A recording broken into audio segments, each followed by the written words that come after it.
Welcome to the November 2025 Ask the Wizards. Dave Young here, and Daniel's teaching private academy today, so he's busy in the classroom at the tower.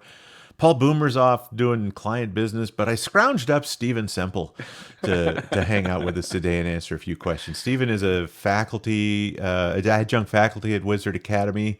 Taught the Bold Idea Day back in August, and more plans for teaching in the future.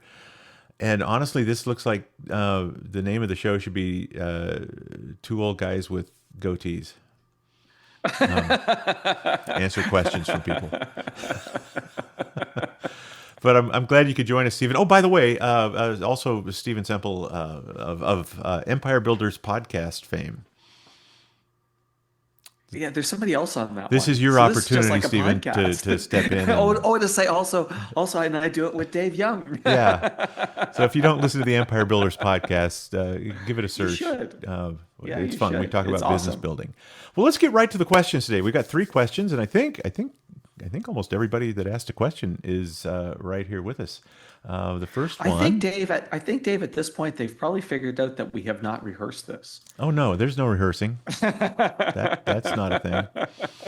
Glenn from Calgary right now. Glenn's not with us, but let's just answer Glenn's question anyway. This time of year, many of the businesses we either call on or have currently on the air are planning their marketing for 2026.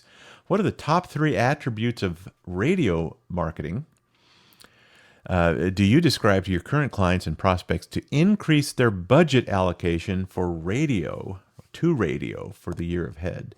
A year ahead. Stephen, you want to jump on that one?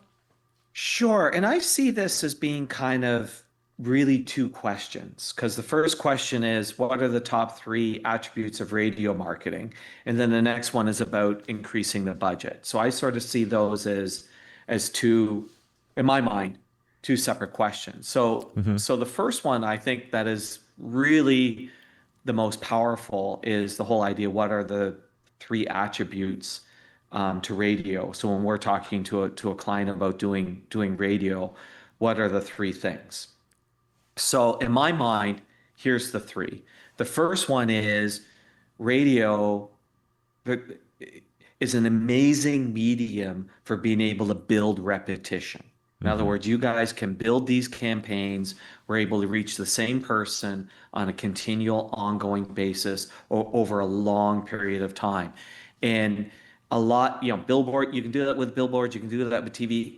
Almost impossible to do in social, very hard to do in digital. And so that's a real powerful, very, very powerful thing. And look, we could talk all day about the importance of repetition, but that to me is a really big key. The second really big key with radio is radio, when it's done right, if you have highly entertaining ads, can grab the attention of people before they need you. So I can win their heart, I can win them over long before they need me, so that when they need me, I'm already top of mind.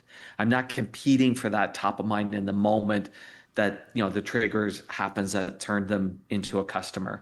And then the third one is there is this real, that kind of links to the second one, is there's this real power in audio, because again, if it's entertaining and if it's got good hooks in it, it cannot be ignored. Yeah. You can create ads that are unignorable. So if it's unignorable, I can reach people before they need them and turn them into customers, and I can build great repetition. That's really hard to beat in any other medium. Well, and I would add to that, when you're talking about defending the budget for radio, right? Now we always and I think our folks in radio, and the majority of the people on Ask the Wizards are in the radio industry in one way or another. And I feel like one of the values we bring is that we're not, right? We're not in the radio industry. We're in the advertising consulting industry and education. And so our views are always going to be maybe a little less biased, because we're always going to be looking out for the business owner or the client. And I would say the one of the best things you can say to keep them on radio is that, yes, you're going to keep talking to that same audience. You own them. Don't cut back on that. Don't cut back, because An audience doesn't stay reached, right? You can coast. It takes a lot of fuel to get the plane up to altitude, and the second you shut off the engines, you don't crash. You Correct. coast, you glide, and you'll eventually hit the ground.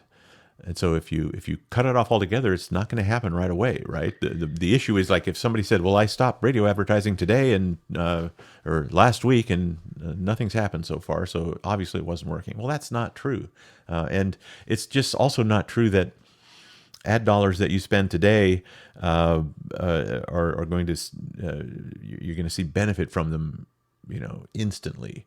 So the defense of radio is don't lose that audience you've already invested in. You've invested in them. You have to keep investing in them, or you're going to lose the ground that you've already gained. And then like increasing the budget allocation is just upping that frequency, or upping the reach, if you will. You can do that in a couple different ways. You can buy more ads on more day parts, or you can buy more radio stations, right? And I think the real challenge is most small businesses in most towns don't have the advertising dollars to do some kind of mass media allocated budget. Like you put all your eggs in one basket and guard it. Don't say, well, I'm gonna hedge my bets by spending a little on radio, a little on that magazine, and some in newspaper, and maybe I'll buy a billboard. And you end up so diluted that Yeah, none of it punches. you're not gonna be effective in any of the mediums. And so, man, the last thing you should cut is radio. There's an interesting point that you bring up that I just want to expand on. There's actually two. And one is this continually reaching existing customers.